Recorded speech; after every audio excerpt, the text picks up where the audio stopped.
In the quiet hours of the morning, the house is still. A man sits alone, staring through a window as if searching for something just beyond reach. Familiar faces, once vivid, now drift in and out of focus, leaving behind a hollow sense of confusion and fear. Few would imagine that this fragile silence belongs to Robin Williams, a man who once commanded stages, screens, and stadiums of laughter across the world. Fame gave him everything: applause, admiration, immortality, and memory. But it also carried a hidden cost that followed him into his final years. When laughter fades and memories begin to slip away, what truly remains of a person's legacy? Robin McLaurin Williams was born on July 21, 1951, in Chicago, Illinois, into a household that appeared comfortable, even privileged from the outside. His father, Robert Fitzgerald Williams, was a senior executive at Ford Motor Company, a man shaped by disciplined structure and long hours away from home. His mother, Lori McLaurin, was a former fashion model from Mississippi, elegant, charming, and socially adept. Together, they provided stability, opportunity, and material comfort. Yet emotional closeness was often elusive. From an early age, Robin spent much of his time alone.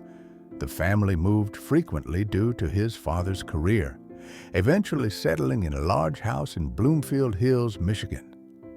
The home was spacious, quiet, and often empty. With parents busy and few neighborhood children nearby, Robin retreated into his imagination. He filled the silence by inventing voices, characters, and entire worlds, performing not for an audience, but for himself. This habit of self-entertainment became more than play. It was a coping mechanism. Robin later reflected that humor became a way to bridge emotional distance, to earn attention, and to feel connected. Making people laugh, even as a child, created a sense of safety and belonging that ordinary conversation did not always provide. Laughter was reliable. People stayed when they were amused. At school, Robin was intelligent but shy, often hovering on the margins of social groups. Teachers noticed his quick wit and ability to mimic accents and personalities, but peers sometimes viewed him as different, brilliant, unpredictable, difficult to categorize. He learned early that humor could disarm judgment. It could turn isolation into acceptance, if only temporarily. His relationship with his parents was respectful, but restrained. There was affection, but little emotional openness. Praise was subtle. Vulnerability was rarely discussed. In this environment, Robin absorbed an unspoken lesson. Achievement and performance mattered, but inner struggles were private. Feelings were to be managed quietly, preferably with a smile. These early dynamics planted seeds that would echo. Decades later, the child who learned to be funny to avoid loneliness grew into an adult who felt most secure when entertaining others. Applause became a form of reassurance. Silence, by contrast, felt dangerous, an empty space where self-doubt could grow. Despite these challenges, Robin's parents supported his education. After attending Detroit Country Day School, he briefly studied political science at Claremont Men's College in California. Yet, the pull of performance was stronger than academic ambition. He transferred to the Juilliard School in New York City, one of the most prestigious performing arts conservatories in the world. At Juilliard, Robin's talent stood out immediately. Instructors recognized his rare combination of technical skill, emotional sensitivity, and explosive creativity. Yet even among gifted peers, he remained restless, driven, and intensely self-critical. Classmates later recalled that Robin could be both magnetic and fragile, capable of lighting up a room, then withdrawing into himself moments later. Family remained a distant anchor during these years.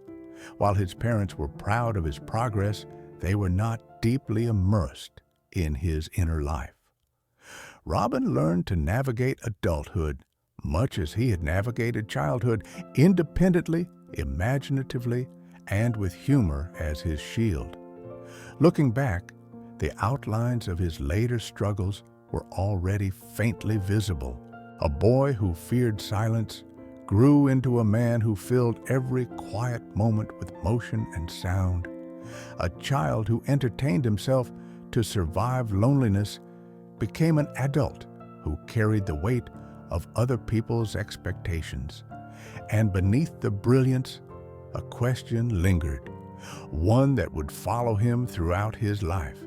If laughter could bring people close, what would happen when the laughter stopped? When Robin Williams arrived in New York City to study at Juilliard, he entered an environment that both sharpened his talent and exposed his vulnerabilities. The school was rigorous, demanding discipline, restraint, and control, qualities that sometimes clashed with his instinctive, improvisational nature. Yet, within that structure, Robin found validation for the first time that went beyond polite encouragement. He was not simply amusing, he was exceptional. Among his classmates was Christopher Reeve, who would later recall that teachers often stopped classes to watch Robin perform. His ability to shift voices, inhabit characters, and generate emotion on command felt effortless, even overwhelming. But Juilliard was not built for endless improvisation. Robin struggled with the limits imposed on him, and after 2 years, he made a decisive choice. He left before graduating. It was a risk that mirrored a pattern already forming in his life. Rather than waiting for permission or certainty, Robin trusted momentum. He believed that if he kept moving, kept performing, the fear of irrelevance would stay behind him. He returned to California and immersed himself in stand-up comedy, first in San Francisco, then in Los Angeles. The comedy clubs of the 1970s were raw, competitive, and unforgiving. Success required not just talent, but stamina and emotional armor. Robin threw himself into the scene with relentless intensity. Night after night, he performed at breakneck speed, barely pausing for breath, his mind racing faster than his audience could process. Club owners quickly noticed something unusual. Robin was not telling jokes in the traditional sense. He was exploding on stage, channeling impressions, physical comedy, and spontaneous monologues that felt both chaotic and deeply personal. Audiences were stunned. Fellow comedians were divided, some in awe, others uneasy. His style was brilliant, but unsustainable. Behind the applause, exhaustion crept in. Robin filled every evening with performance, leaving little room for rest or reflection. Silence still felt dangerous. Off stage, he was restless, unsure who he was without an audience. The breakthrough came when television producers took notice. After several guest appearances, Robin was cast as an alien named Mork in the sitcom Happy Days. The character was meant to appear once. Instead, Robin's performance electrified viewers, leading to the spin-off Mork and Mindy in 1978. Overnight, his life changed. Mork and Mindy became a cultural phenomenon. Robin's improvisations were so unpredictable that scripts often included blank spaces labeled simply, "Robin does something." He was no longer chasing attention. Attention chased him. Fame arrived swiftly, loudly, and without instruction on how to manage it. For the boy who had once entertained himself in quiet rooms, The validation was intoxicating. Millions were laughing, millions were watching, and with that attention came a subtle, dangerous lesson. His worth seemed inseparable from performance. As his television career surged, Robin pushed forward into film, eager to prove he was more than a comic curiosity. Early roles showcased his range, but also reinforced the pressure to remain endlessly inventive. The industry rewarded speed, novelty, and excess, qualities he already embodied, but at a growing personal cost. At this stage, warning signs were easy to overlook. Long hours, erratic sleep, and early experimentation with substances were dismissed as part of the creative lifestyle. The narrative was simple. Genius was messy, and brilliance required sacrifice. Yet the deeper question remained unanswered. If success depended on constant output, what happened when energy waned? If connection was built through laughter, what happened when laughter failed? As Robin stepped fully into professional stardom, the world saw momentum, promise, and boundless potential. What it did not see was the quiet fear underneath, the same fear from childhood, now magnified by fame. The profession had embraced him. The spotlight was fixed. And without realizing it, Robin had begun building a life that could not slow down without risking collapse. By the early 1980s, Robin Williams had become a defining presence in popular culture. What began as a burst of television fame evolved into a film career marked by range, risk, and an almost relentless pace. Studios saw him as a force of nature, someone who could anchor a comedy, elevate a drama, and draw audiences across generations. For Robin, the ascent felt like validation at last. The world was listening. The world was laughing. His early films leaned into kinetic humor, but even then, something deeper was visible. In Good Morning Vietnam, released in 1987, Robin's rapid-fire comedy carried an undercurrent of melancholy. Playing a radio disc jockey amid the chaos of war, he delivered laughter as a form of resistance. Yet the role hinted at emotional strain beneath the jokes. Critics noticed. So did audiences. The performance suggested that comedy could coexist with pain, even draw strength from it. 2 years later, Dead Poets Society marked a turning point. As an unconventional teacher urging students to seize the day, Robin revealed a quieter authority. The film resonated deeply, especially with viewers who had grown up constrained by expectation. For many, his character became a symbol of inspiration and moral courage. For Robin himself, the role mirrored something personal, the longing to be heard not just as an entertainer, but as a guide, a presence of meaning. The accolades followed. Box office success, critical praise, and industry respect arrived in quick succession. By the early 1990s, Robin was among the most recognizable actors in the world.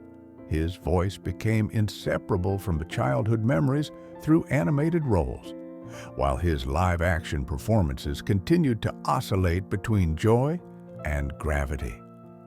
Yet with success came intensity. Robin worked constantly, often juggling multiple projects without pause. Film sets were demanding, promotional tours exhausting. He improvised endlessly, driven by an internal pressure to exceed expectations every time. Laughter, once a refuge, had become an obligation. Behind the scenes, the strain grew visible. During this period, Robin struggled with substance use, particularly cocaine and alcohol. The behavior was not hidden, but it was often minimized. He entered rehabilitation in the early 1980s, following the death of comedian John Belushi, a loss that shook the comedy community. For a time, he stepped back, committed to sobriety, and focused on family life. Marriage and fatherhood brought moments of grounding. His first son was born in the early 1980s, and Robin spoke openly about how becoming a parent altered his priorities. Yet the balance between home and career remained fragile. Work still defined his rhythm. Silence still felt threatening. In 1997, Robin received the Academy Award for Good Will Hunting. The role, a wounded therapist confronting a gifted but traumatized young man, felt almost autobiographical. When he accepted the award, the moment was subdued, reflective. For many viewers, it was the culmination of a career that had proven its depth. But even at this peak, signs of erosion were present. The demands of maintaining relevance in an industry that favored novelty weighed heavily. As younger actors emerged and tastes shifted, Robin sensed the fragility of success. He continued working at a pace that left little room for recovery. Comedy specials, films, voice work, each project fed the same cycle: performance, praise, depletion. Emotionally, he oscillated between warmth and withdrawal. Friends recalled a man capable of extraordinary generosity, followed by periods of introspection and fatigue. The public saw boundless energy. The private reality was more uneven. Physically, too, the cost accumulated. Long hours disrupted sleep. Stress manifested in subtle ways: tension, restlessness, a constant hum of anxiety. These were not yet crises, but they were signals. The contradiction at the heart of his life became sharper. The more beloved he became, the more pressure he felt to sustain the image. The persona that once protected him now confined him. To stop moving, to stop being funny, felt like risking disappearance. In interviews, Robin often deflected personal questions with humor. Serious topics were acknowledged, then quickly softened. It was a familiar strategy, honed since childhood. But the distance between the public image and the private self widened. As the 1990s drew to a close, Robin stood at the height of acclaim, respected, awarded, and financially secure. To the outside world, he had achieved everything a performer could hope for. Yet, beneath the success lay an unresolved tension. If identity was built on laughter, what happened when laughter no longer came easily? If meaning was drawn from applause, what remained when the noise faded? The peak of his career was not a plateau, but a narrow ridge. And beyond it, the descent, slow at first, barely perceptible, had already begun. As the years passed, the distance between Robin Williams, the public figure, and Robin Williams, the private man, grew increasingly difficult to ignore. The energy that once felt limitless began to fracture under the weight of expectation, aging, and an industry that rarely slowed down for anyone, least of all someone whose value had always been measured in momentum. The first visible cracks appeared long before the public understood their significance. Robin's struggles with substance use, often framed as a chapter he had already overcome, never fully disappeared. Cocaine and alcohol had once provided escape and stimulation during the relentless pace of his early success. After periods of sobriety, relapse returned quietly, usually during moments of emotional stress or professional uncertainty. Each cycle left him more aware of his own fragility.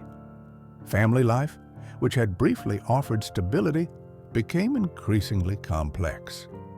His marriages ended in divorce, each separation carrying emotional loss alongside financial consequence.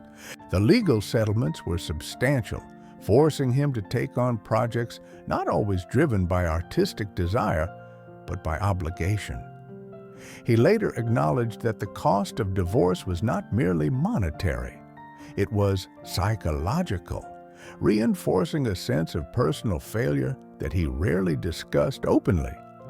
Professionally, the industry was changing. Comedy evolved. Younger performers emerged with different rhythms, different sensibilities. The manic improvisation that once defined Robin's appeal began to feel out of step with contemporary tastes. While he continued to work steadily, the cultural dominance he had once enjoyed softened into something quieter, more uncertain. This shift unsettled him deeply. Robin had never been comfortable with stillness. Work had always provided structure, identity, and distraction. When projects slowed or critical reception cooled, silence crept back in, the same silence he had learned to fear as a child. To counter it, he said yes to almost everything. Independent films, voice roles, television, tours. Each commitment promised relevance, even as it drained him further. On the surface, he remained generous and engaged. Colleagues described him as kind, attentive, and endlessly curious. But beneath that warmth, anxiety tightened its grip. Friends noticed changes, moments of hesitation, flashes of doubt, an uncharacteristic lack of confidence. The man who once filled rooms with sound now struggled with quiet conversations. By the early 2010s, the decline accelerated. Robin returned to television with The Crazy Ones, hoping the routine of a weekly series might restore a sense of purpose. Instead, it exposed how much had changed. The demanding schedule left him exhausted. His memory faltered. On set, he sometimes forgot lines, an experience that terrified someone whose career depended on precision masked as spontaneity. Crew members recalled moments when he seemed lost, apologizing repeatedly, questioning his own abilities. He confided to friends that he no longer knew how to be funny. At the same time, physical symptoms began to appear: tremors in his hands, stiffness in his movements, disrupted sleep filled with vivid dreams and sudden awakenings. Anxiety escalated into paranoia.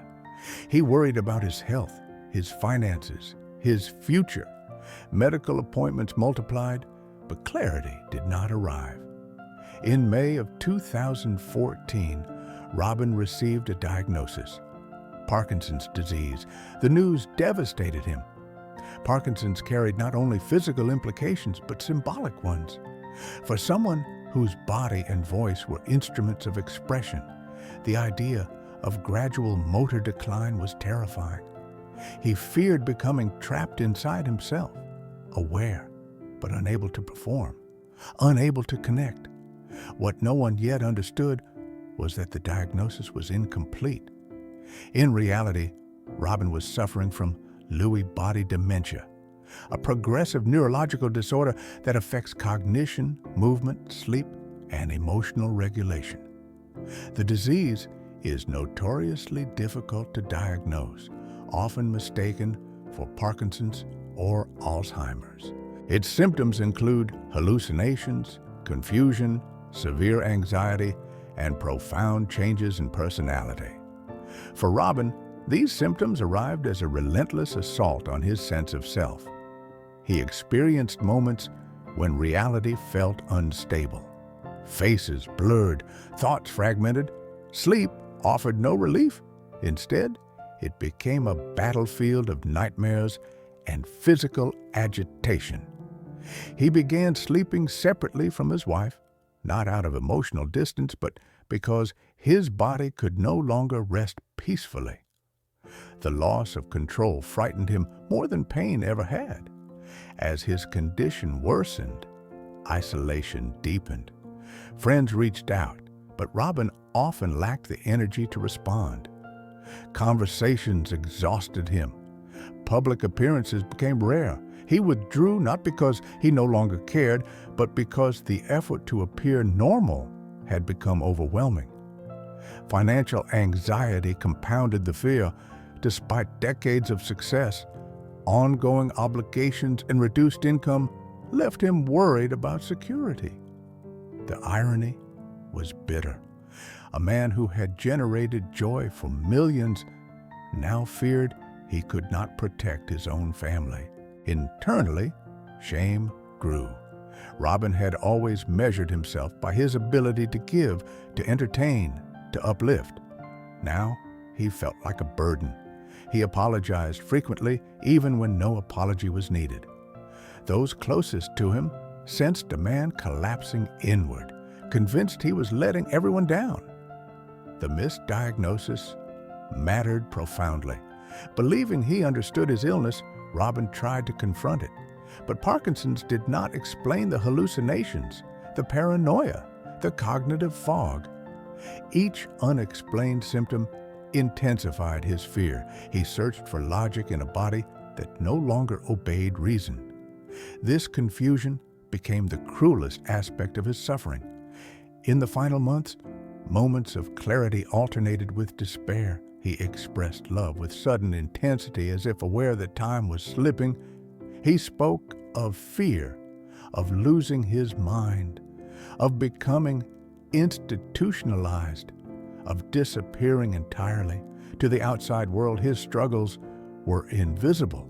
The narrative remained simple: a beloved comedian dealing with health issues. Few understood the depth of his distress or the speed at which his inner world was unraveling. The tragedy was not sudden. It was cumulative. Years of emotional suppression, a lifelong dependence on performance for validation, financial and relational strain, an unforgiving industry, and finally, a neurological disease that stripped away his remaining defenses. Robin Williams did not lose his life in a single moment of despair. He lost it gradually, piece by piece, as the tools he had relied on, humor, intellect, connection, were taken from him. The question that haunted him now grew impossible to ignore.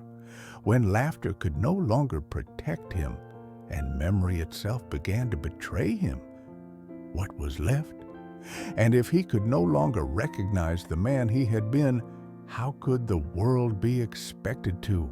The moment Robin Williams crossed the point of no return did not arrive with a single dramatic event. It unfolded quietly, through a convergence of fear, misunderstanding, and irreversible realization. After receiving the diagnosis of Parkinson's disease in the spring of 2014, Robin attempted to respond the way he always had, with effort, discipline, and resolve. He sought specialists. He followed treatment plans. He tried to maintain routines that once anchored him. Outwardly, he appeared cooperative and composed. Inwardly, panic was tightening its grip. The diagnosis confirmed his worst fear, that his body and eventually his mind would betray him. But what truly broke him was not the diagnosis itself. It was everything that did not make sense afterward. The symptoms continued to escalate. Hallucinations appeared without warning. Anxiety surged into paranoia. His thoughts no longer followed predictable paths. He felt trapped inside a mind that refused to obey him, and no explanation seemed adequate. Parkinson's did not account for what he was experiencing, yet no one could offer a clearer answer. For a man whose life depended on clarity, timing, memory, emotional precision, this uncertainty was unbearable. Professionally, the ground beneath him had already begun to collapse. The Crazy Ones was canceled after a single season. The structure he had hoped would restore confidence instead reinforced a painful truth. He could no longer rely on performance to steady himself. Forgetting lines was no longer an inconvenience. It was a threat to identity. He confided in close friends that he was afraid, not of death, but of deterioration. He feared becoming confused, institutionalized, or unrecognizable to those he loved. The idea of losing autonomy haunted him. He had spent his life improvising, adapting, surviving through motion. Now, even motion felt unreliable. In an attempt to regain control, Robin entered a rehabilitation facility in the summer of 2014. Publicly, it was described as a step to maintain sobriety. Privately, it was an act of desperation, a search for containment, safety, and answers. Rehab offered routine and supervision, but it could not halt a neurological disease that was progressing unseen. When he returned home, the weight of reality settled heavily. Sleep became fractured. Nights were filled with agitation, vivid dreams, and physical unrest. Days brought exhaustion and dread. He apologized often, to his wife, to friends, to himself. Apologies were not prompted by conflict, but by a growing belief that he was failing everyone. The final rupture came from a realization that he could not articulate clearly, but felt deeply. This was not a temporary crisis. Whatever was happening inside his brain was accelerating, not stabilizing. The future he imagined was one of decline, confusion, and dependence. For someone who had always equated worth with contribution, that future felt intolerable. Robin did not see himself as heroic or tragic in those moments. He saw himself as frightened and cornered. The man who had spent decades creating joy could no longer access the tools that defined him. Humor failed. Reason failed. Even reassurance failed to penetrate the fog. This was the moment the path narrowed. Not because he stopped loving life, but because life, as he understood it, was slipping beyond reach. The disease was not only taking his abilities, it was taking his sense of self. And without that anchor, the idea of enduring what lay ahead became unthinkable. The point of no return was not marked by a single decision. It was marked by the collapse of hope that understanding, treatment, or time would restore what was being lost. And once that hope vanished, the question that had followed him all his life returned in its most devastating form. If he could no longer make sense of the world or himself, what reason was there to remain? In the final months of his life, Robin Williams lived in a state of quiet retreat that few outside his closest circle ever witnessed. The man who once filled rooms with sound now moved through his days cautiously, conserving energy, avoiding stimulation, and bracing himself against a mind that no longer felt predictable. Home, once a place of rest, became a fragile refuge. Robin and his wife slept in separate rooms, not from emotional distance, but from necessity.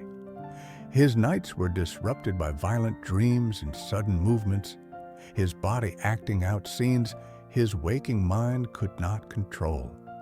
Sleep, which should have restored him, only deepened his exhaustion. Mornings arrived with confusion, anxiety, and a lingering sense of dread. Simple routines became difficult. Reading was no longer effortless. Concentration slipped away without warning. Conversations required focus that left him drained. At times, he struggled to follow his own thoughts, aware that something fundamental was slipping, but unable to grasp what it was. What frightened him most was not physical decline. It was cognitive uncertainty. Robin had always trusted his mind. It was the source of his humor, his empathy, his creativity. Now it betrayed him in subtle, humiliating ways. He forgot words. He lost his train of thought mid-sentence. He questioned memories that once felt solid. Each lapse chipped away at his confidence, reinforcing the fear that he was disappearing from the inside out. Friends noticed the change. He was quieter, more guarded. The rapid-fire improvisation was gone, replaced by pauses and hesitation.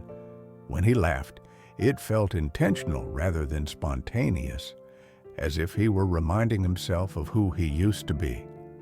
Despite this, he tried to stay connected. He reached out with sudden intensity, expressions of love, gratitude, and concern that felt urgent, almost instinctive.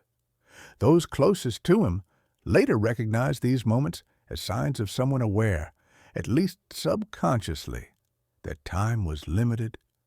Publicly, Robin had all but vanished. Interviews stopped. Appearances were canceled. The spotlight that had defined his life dimmed not with scandal or rejection, but with quiet absence. For a man who had once feared being forgotten, the irony was profound. Medical appointments continued, but answers did not. Treatments addressed symptoms, not causes. The misalignment between diagnosis and reality deepened his sense of helplessness. He followed instructions, took medications, and complied with routines, but none of it brought clarity or peace. Financial anxiety persisted in the background. Although his career had been lucrative, years of obligations and reduced work weighed heavily on him. The pressure to provide, even as his ability to work evaporated, reinforced his feeling of inadequacy. He had spent his life giving to others. Now he feared becoming someone who only needed. The isolation grew heavier. Robin began withdrawing, not out of indifference, but out of protection, protecting others from seeing him diminished and protecting himself from the effort of explanation. He worried about becoming a source of pain or inconvenience. The man who had dedicated his life to easing others' burdens now believed he was one. In these final months, the core tragedy reached its deepest point.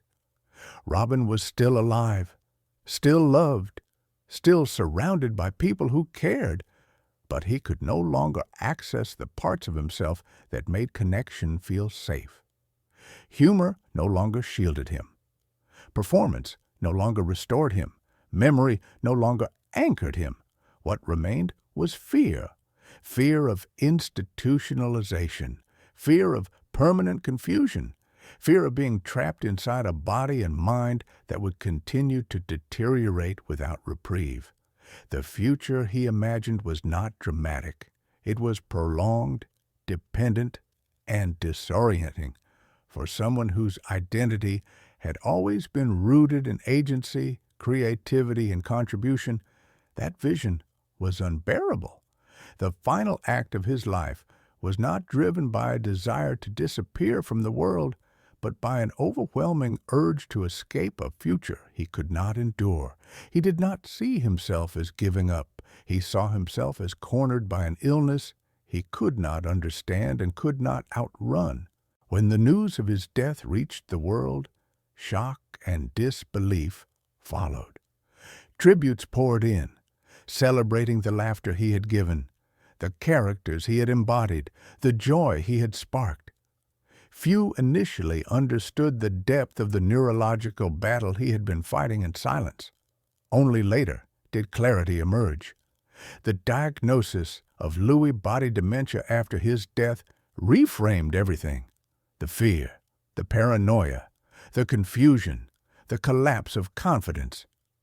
The tragedy was not just that Robin Williams died, but that he suffered without knowing why. In the end, the man who had spent a lifetime helping others feel less alone faced his final struggle in near isolation, surrounded by love, yet imprisoned by a disease that stripped away the very tools he had used to connect. And as the world mourned the loss of laughter, a deeper question lingered quietly beneath the tributes. How many others suffer in silence, their brilliance dimming long before anyone understands what is being lost. In the end, Robin Williams did not leave the world in a blaze of spectacle, but in silence. The noise that had once defined his existence, the applause, the laughter, the endless motion, fell away, revealing a man facing something far more intimate and terrifying than public failure. He was confronting the slow erosion of self. For decades, Robin had given joy freely, often at great personal cost. He turned loneliness into comedy, fear into performance, pain into something audiences could laugh at and carry with them. The world responded with love, admiration, and gratitude. Yet when illness stripped away the very tools that allowed him to connect, that exchange became painfully one-sided. His final years force an uncomfortable reflection. Success did not protect him. Fame did not clarify his suffering. And applause, no matter how loud, could not reach him once memory and certainty began to dissolve.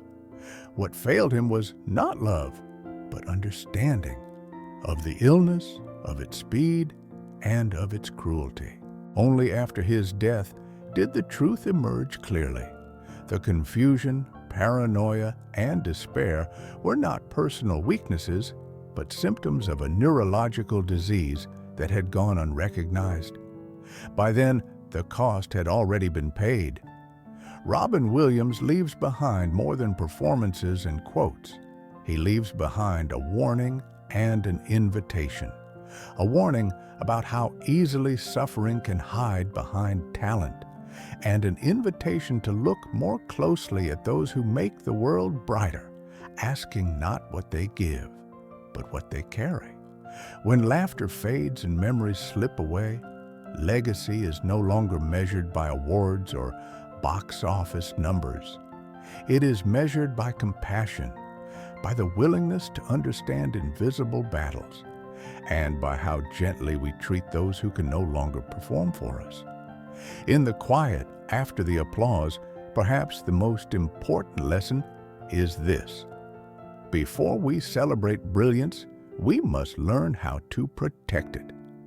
And before we ask people to keep making us laugh, we should ask whether they are still able to find peace.